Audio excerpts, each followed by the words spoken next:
برکت والے کام۔ اللہ تعالیٰ کے جاری کردہ احکامات اور سنت رسول صلی اللہ علیہ وسلم کی پیروی سے ہر کام میں برکت نصیب ہوتی ہے۔ تلاوت کلام پاک۔ قرآن پاک کی تلاوت کو روزانہ کی بنیاد پر اپنا معمول بنا لیں، خصوصی طور پر سورۃ البقرہ کی تلاوت کو۔ استغفار کی کثرت۔ استغفار کو لازم کر لیں۔ دعا۔ ہر وہ کام جس میں مشکل محسوس ہو اس کے لیے دعا کریں، جیسے وقت میں، مال میں، معاملات میں یا ماحول میں۔ استخارہ۔ دعا استخارہ کسی بھی کام میں خیر اور بھلائی طلب کرنے کے لیے ہے، اس لیے استخارہ کے ذریعے بھی اللہ تعالیٰ سے اپنے کاموں میں برکت کی دعا مانگے۔ حلال رزق۔ ہماری زندگی میں اس وقت تک برکت نصیب نہیں ہو سکتی جب تک رزق حلال کا اہتمام نہ کیا جائے۔ زکوٰۃ کی ادائیگی۔ صدقہ و خیرات کرنا۔ زکوٰۃ کے علاوہ صدقہ و خیرات ادا کرنا نفلی عبادت ہے۔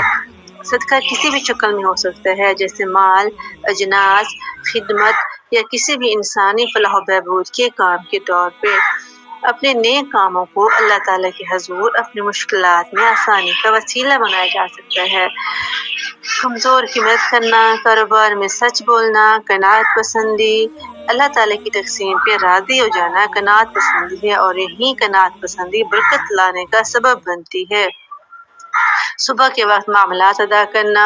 کھانا کھاتے وقت مصنوع آداب کا خیال رکھنا، بسم اللہ پڑھنا، مل کر کھانا، سامنے سے کھانا، برتن صاف کرنا، انگلیاں چاٹنا، اسلام کو عام کرنا، صلہ رحمی کرنا۔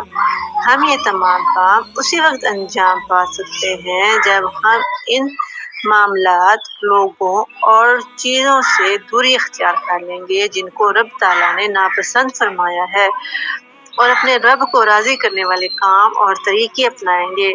تقویٰ حاصل کرنے کے لیے سب سے اہم کام نماز کی وقت پر اور پابندی سے ادائیگی ہے۔ اللہ تعالیٰ میں توفیق کی عمل عطا فرمائے، آمین۔